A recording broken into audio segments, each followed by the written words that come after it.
Hello guys, good morning. For today's video, gagawa tayo ng kakanin na biko. Ito yung main ingredients. Una yung malagkit, and then vanilla, yung gata. Itong gata na extract na to guys, pure gata to guys. At saka ito yung muscovado sugar. Ito na yung gata natin guys, niluluto natin upang mag-produce siya ng inigsan at saka oil. Ito ang preparation para mas mabango at saka mas sarap yung ating biko.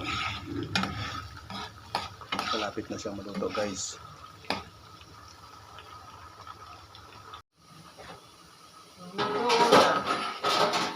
Golden brown na siya. Malapit na. Ito na siya guys. Oh. Close up. Ito na yung inigsan.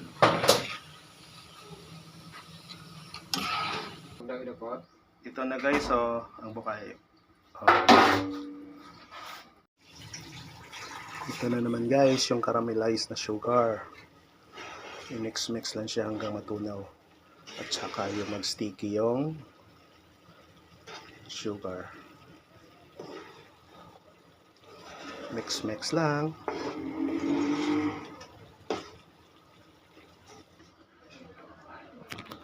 At i-mix natin siya sa malagkit. Dito na guys.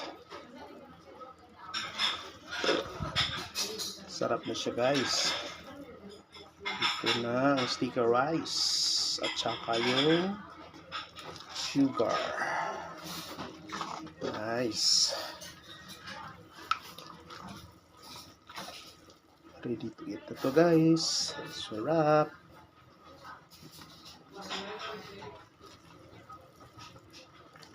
Thank you for watching. Bye-bye.